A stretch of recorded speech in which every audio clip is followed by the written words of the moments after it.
अब देखिए problem number 10।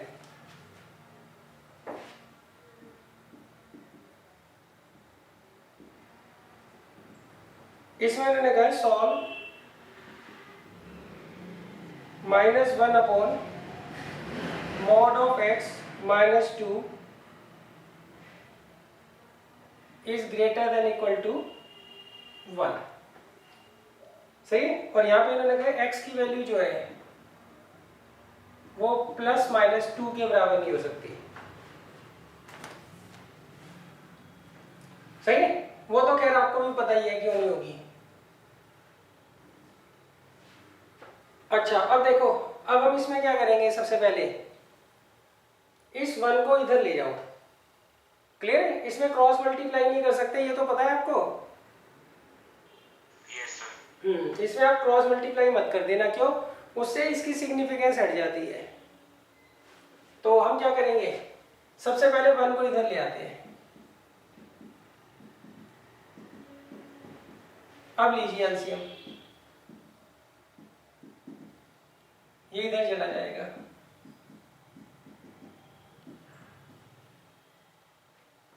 तो कितना आ जाएगा, 1 minus mod of x upon mod of x minus 2 is greater than equal to 0। अब हम क्या करेंगे बच्चों, लेट कर लेंगे मॉड ऑफ एक्स को y। तो ये क्या आ जाएगा, 1 minus y upon y minus 2 is greater than equal to 0। अब यहाँ पे माइनस कॉमन ले लीजिए आप लोग।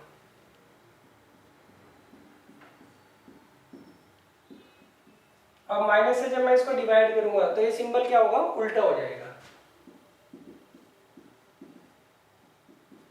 अब इसमें लगाते हैं वेवी कर्व मेथड। एक तो y की वैल्यू हमारी 1 आएगी और एक आएगी 2। 2 पे तो हम क्या लगाएंगे, ओपन इंटरवल, और 1 पर क्या लगाएंगे, क्लोज इंटरवल। सही। और यहाँ से क्या आता है बच्चों, ये पॉजिटिव होता है, ये नेगेटिव होता है, ये पॉजिटिव होता है। तो यहाँ पे पूछा भी उन्होंने क्या है, नेगेटिव वाला पूछा है, लेस देन 0 वाला पूछा है ना। तो यहाँ पे y की वैल्यू क्या आ जाएगी बच्चों, y आ जाएगा greater than equal to 1 but less than 2। अच्छा, ये जो रिलेशन आया है ये किसका आया है, y का आया है, जबकि रिलेशन हमें निकालना किसका है, x का। सही है। तो आप पहले इतना नोट कर लो, फिर x का रिलेशन निकालते हैं। y की वैल्यू हमें क्या रखनी है, यहाँ पर मॉड x रखनी है। सर बताइए। माइनस प्लस माइनस नहीं होना चाहिए था। दोबारा बोलो। हमें यहाँ पे माइनस नहीं, हमेशा प्लस माइनस प्लस आता है। बट सर इसका साइन देखो ना, उल्टा है। हाँ मैं बताता हूँ, देखो होता क्या है, अगर ये ग्रेटर देन इक्वल टू 0 होता तो हम पॉजिटिव वाले आंसर लिखते हैं। सही है। अब ये लेस देन इक्वल टू 0 है, इसलिए हम नेगेटिव वाला आंसर लिखेंगे। सर वे नहीं कह रहे थे, वो बस उल्टा कह दिया, माइनस प्लस माइनस। यहाँ पे आता है प्लस, यहाँ माइनस और यहाँ प्लस। सर पर एक और तरीका भी तो होता है जिसमें हम माइनस प्लस और माइनस ऐसे लिख देते हैं। सर बीच का ही आंसर आता है दोनों केस में। हाँ पर आंसर नहीं। हाँ नहीं, वो सही है तुम्हारा तरीका ना, दूसरा होगा, वो शायद चैप्टर 2 में कराया होगा मैंने। हाँ सर चैप्टर 2 में। हाँ, वो उसमें हम क्या करते थे, सब टर्म्स को माइनस से मल्टीप्लाई कर लेते थे ना। तो उसे भी छोड़ दो, अभी तो ऐसे लो आप। सही है। इसमें आपको कुछ करने की जरूरत भी नहीं है। इसमें क्या करते हैं, जितने भी x या y जो भी वेरिएबल होता है जो हम यूज करते हैं, उसका जो फैक्टर्स होंगे उसमें x या y जो भी दिया होता है उसका कोफिशिएंट आप क्या कर लो, पॉजिटिव कर लो। सही। अच्छा, फिर वेवी कर्व मेथड के अकॉर्डिंग यहाँ प्लस आएगा या माइनस आएगा या प्लस आएगा। अगर यहाँ पे ग्रेटर देन का साइन है तो प्लस प्लस वालों में यूनियन लगा के लिख दो। अगर यहाँ पे लेस देन का साइन है तो नेगेटिव वाले में आंसर लिख दो, नेगेटिव का आंसर लिख दो।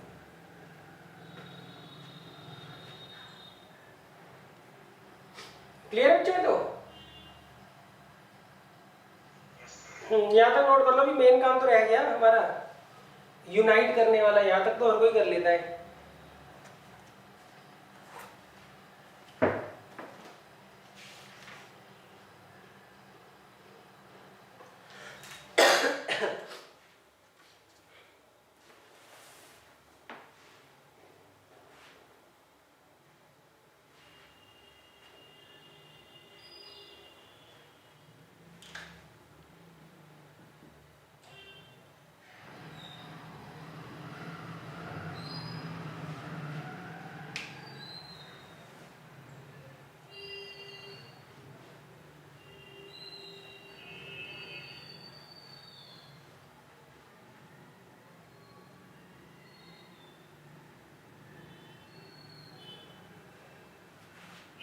अब देखिए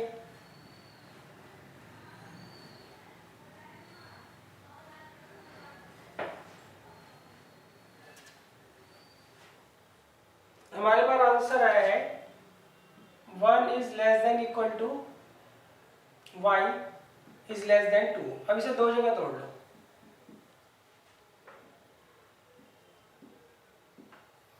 अब y की वैल्यू पुट कर दीजिए मॉड ऑफ x। अच्छा इसे हम क्या करते हैं, एक बार तो पॉजिटिव लेंगे और एक बार नेगेटिव। तो अब देखिए ये आगे x is greater than equal to 1।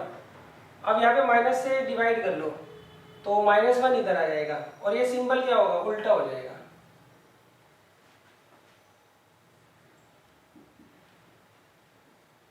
तो इसमें एक तो आ रहा है -1 और एक आ रहा है 1।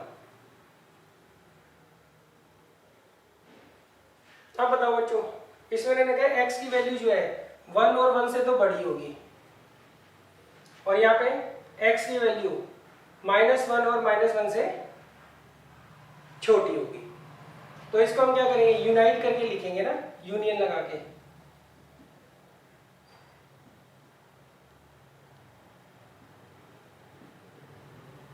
क्लियर है बच्चों? अब नेक्स्ट इस पे आ जाते हैं, यहाँ पे रख दो आप mod of x is less than 2। एक बार तो पॉजिटिव ले लेंगे और एक बार नेगेटिव। ये माइनस से इधर डिवाइड कर देंगे तो x ग्रेटर देन -2 आ जाएगा।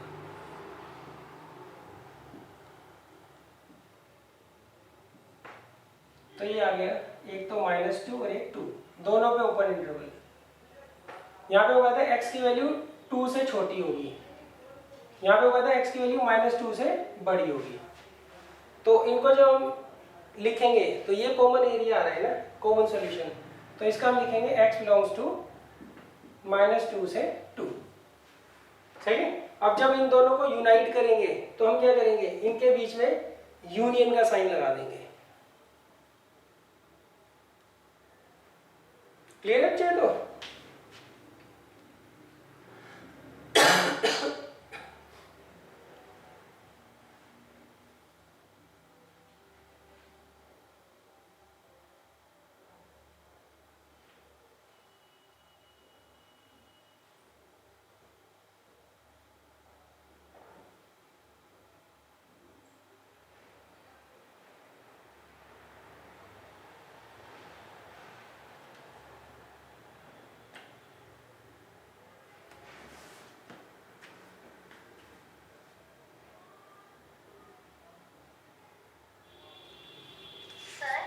बताओ। सर वहाँ पे ओपन इंटरवल लगे हुए, क्लोज भी होना चाहिए ना -1 और 1 पे। यहाँ पर हाँ,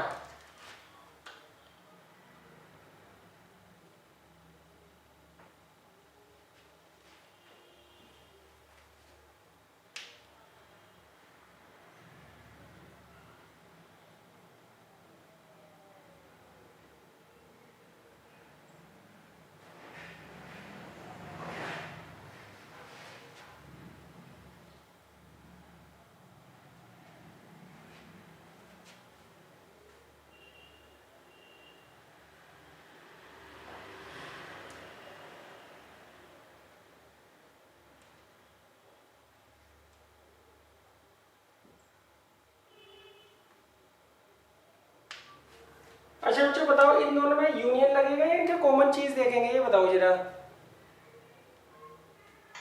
सर जो LHS में जिसमें उसमें तो नो सॉल्यूशन वाले में यूनियन लगाएंगे और इसका कॉमन सॉल्यूशन देख के यूनियन लगाएंगे RHS वाले में। चलो ये मैं तुम्हारे पे छोड़ रहा हूँ, कल पूछूंगा तुमसे। सर एक चीज पूछनी है बताओ। कि ये जो -2, -2 है, ये तो इस -1 टू इंफिनिटी -इनफिनिटी टू -1 में आ जाएगा ना? हाँ उसके अंदर आ जाएगा उसका काफी पार्ट। तो फिर सॉरी, तो फिर कैसे करेंगे? और 2 जो है वो 1 टू इंफिनिटी में आ जाएगा, तो ऐसा कुछ नहीं हो सकता या फिर यूनियन करके लिखना पड़ता है? बताओ। ये आएगा x belongs to -infinity to 1 union 1 to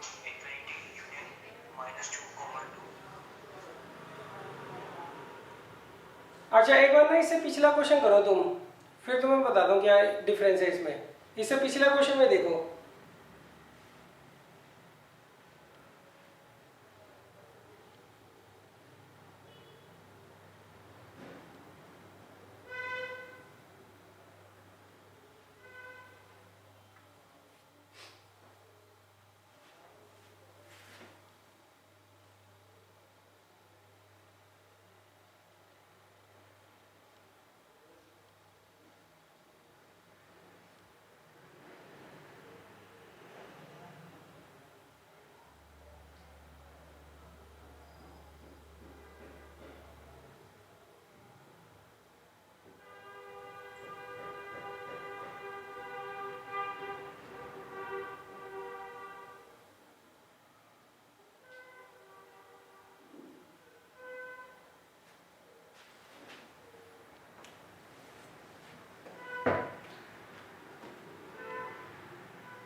sir बताओ।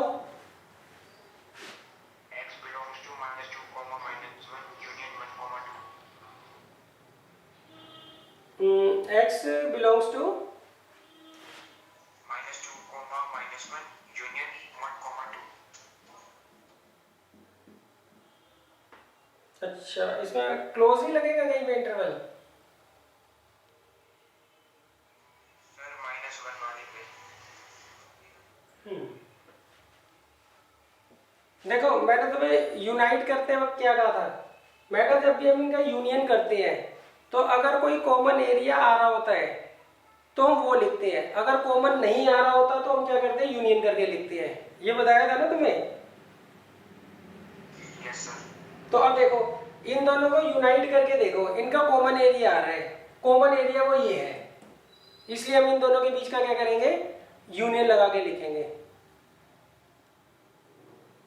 सर प्रॉब्लम 9 में तो हमने ऐसे नहीं किया था, मतलब ऐसे ही छोड़ दिया था। प्रॉब्लम 9 में ना कोई भी चीज कॉमन नहीं आ रही थी। सर उसमें नो सॉल्यूशन वाली कंडीशन आ रही थी। नहीं, इससे पहले जो आपने क्वेश्चन किया है ना, देखो यहाँ पे हमने इनका यूनियन कैसे निकाला है, जो कॉमन चीज आ रही है वही तो लिखी है। हम दो सॉल्यूशंस को कंबाइन कैसे करते हैं, दो सॉल्यूशंस को कंबाइन करने के लिए हम क्या करते हैं, अगर वो एक ही इक्वेशन की है, अगर उनमें कॉमन एरिया नहीं होता है, अगर मान लीजिए इनमें कॉमन एरिया ना होता तो दोनों को यूनियन करके लिख देते, और अगर मान लीजिए इन दोनों में कॉमन चीज आती है तो उस कॉमन एरिया को लिखते हैं, फिर हम आंसर। आई बात समझ नहीं आई? Yes sir. देखो यहाँ पे दोनों अलग अलग है ना, इसलिए इनको हमने यूनियन करके लिख दिया। यहाँ पर दोनों का कॉमन सॉल्यूशन आ रहा है ना, इसलिए मैंने यहाँ पे कॉमन लिखा है। सही है। अच्छा अब इन दोनों का देखना है, अगर इन दोनों में कोई चीज कॉमन नहीं है तो यूनियन लगा के लिख देंगे। अब इन दोनों में कॉमन आ रहा है तो फिर हम उस कॉमन एरिया को ही लिखेंगे यहाँ पर यूनियन लगाकर। अब मैं बताता हूँ इन दोनों में कॉमन कैसे आ रहा है।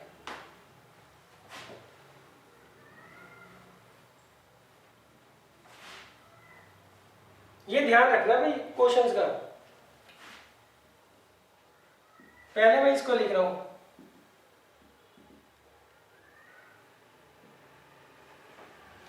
फिर मैं इसको लिख रहा हूं।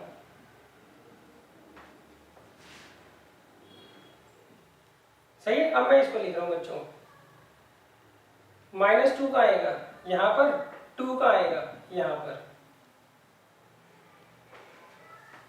अब ये दोनों कॉमन एरिया आ रहा है ना हमारा, तो हम इन दोनों को लिखेंगे और उसके बीच में यूनियन लगाएंगे।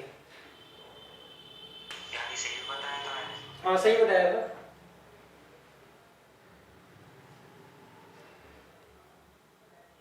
सही है। ये थोड़े मुश्किल से है क्योंकि इसमें तुम्हें फॉर्मूला कोई याद नहीं करना है, बस इसमें ना बेसिक ध्यान रखना। हम दोनों को पहले देख लो, एक ही इक्वेशन है ना, एक ही इक्वेशन है तो उनको हम कंबाइन करके लिखते हैं। कंबाइन करके कैसे लिखते हैं, अगर दोनों का सॉल्यूशन अलग अलग आ रहा है तो सीधा यूनियन लगा दो।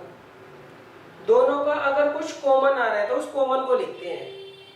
तो अब इन दोनों को आपको कंबाइन करना है। अगर दोनों में कुछ कॉमन नहीं आ रहा है तो सीधा यूनियन लगा के लिख दो, सबसे आसान तरीका। अगर कॉमन आ रहा है तो उस कॉमन को निकाल कर फिर यूनियन लगाओगे। सही है। इसलिए मैं जो है ना तुम्हें प्रॉब्लम क्वेश्चन ज्यादा करा रहा हूं इसमें, असाइनमेंट पे सीधा नहीं जा रहा, क्योंकि इससे तुम्हें ना सारे बेसिक्स क्लियर हो जाएंगे और इसमें रटना कुछ नहीं है। अगर एक ही इक्वेशन है तो उनको हम कंबाइन करके लिखते हैं। कंबाइन करने का क्या तरीका है, कॉमन है तो कॉमन लिख दो, कॉमन नहीं है तो यूनियन बना के लिख दो। दो अलग अलग इक्वेशन है तो दोनों को अलग अलग सॉल्व करो और फिर उनकी कॉमन चीज लिख दो जो कॉमन है। अगर उसमें कोई कॉमन नहीं है तो नो सॉल्यूशन लिख दो सीधा।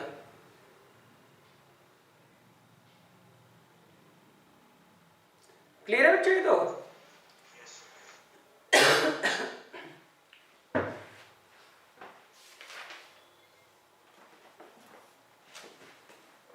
चलो अब देखो अगला 11 देखो।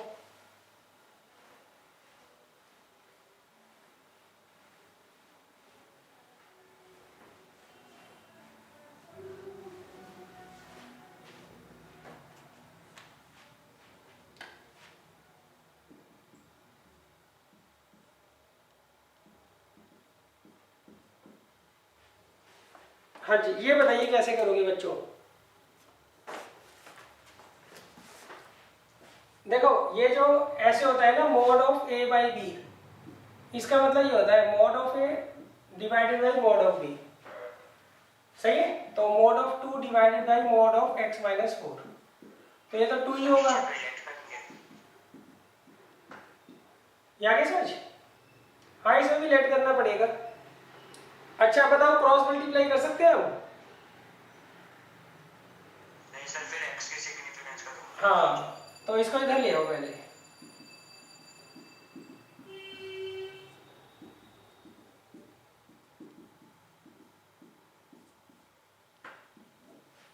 अब आप लेट कर लो mod of x minus y को, मॉड ऑफ x माइनस 4 को y।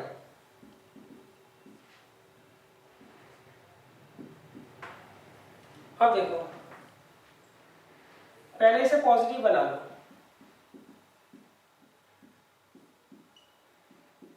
ये जीरो माइनस को इधर जाके डिवाइड कर दो।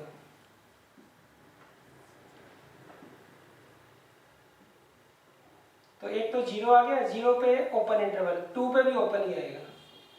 यहां से क्या होता है प्लस माइनस प्लस, तो ये लेस देन जीरो है ना, तो ये वाला आंसर आ गया।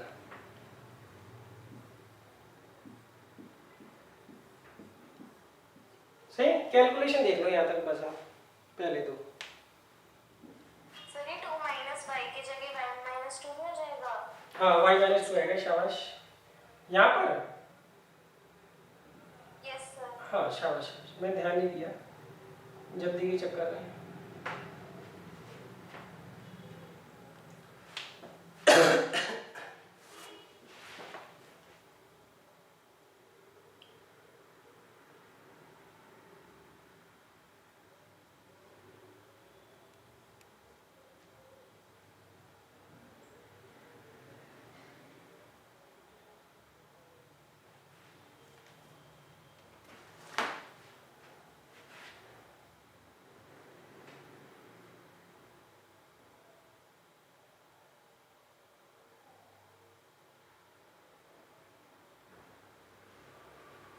आगे समझ बच्चों, कर दो आगे फिर।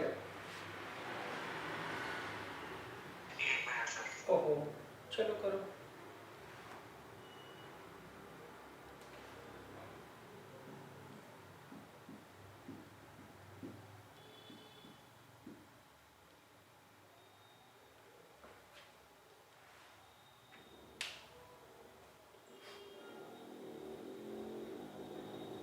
Done sir. सही देख।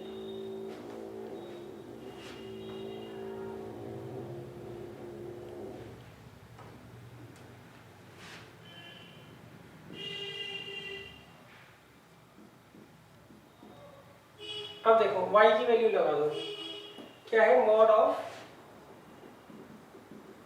x minus 4।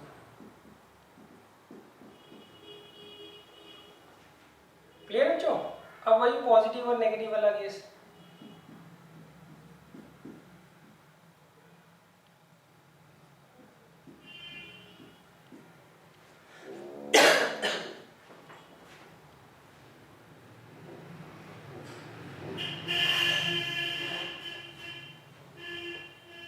तो यहाँ क्या आएगा बच्चों?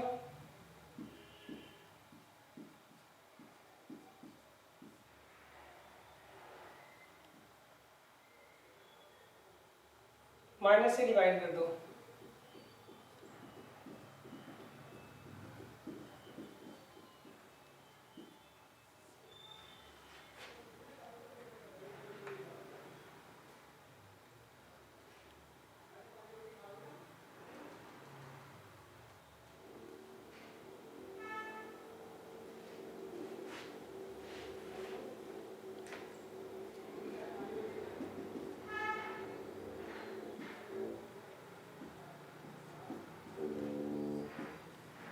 तो ये आगे बच्चों इसका आंसर दो। अब इसे लीजिए, पहले पॉजिटिव वाला केस फिर माइनस वाला।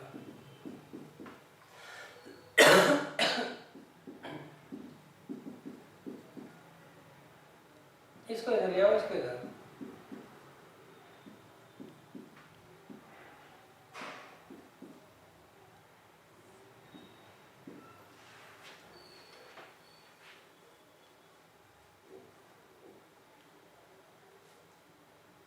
तो यहाँ आ जाएगा बच्चों 2 6। x की वैल्यू 2 से तो बड़ी होगी और x की वैल्यू क्या होगी? 6 से छोटी होगी। क्लियर बच्चों? और यहाँ पे क्या आ रहा है?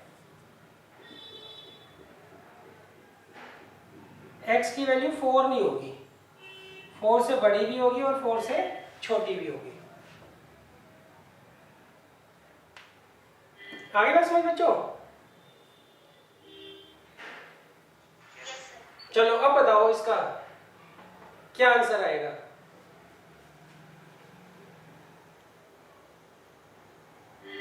इनको हमें कंबाइन करना है। कंबाइन करने का क्या रूल होता है? अगर दोनों में कॉमन सॉल्यूशन नहीं है तो सीधा यूनियन लगा के छुट्टी। अगर दोनों में कॉमन सॉल्यूशन है तो कॉमन सॉल्यूशन फाइंड आउट करते हैं। इनमें कॉमन सॉल्यूशन तो आ ही रहा है, क्यों? इसमें पूरी नंबर लाइन कवर हो रही है 4 को छोड़ के, इसमें 2 से 6 कवर हो रही है, तो मैं एक ही नंबर लाइन पे बना देता हूं इनको।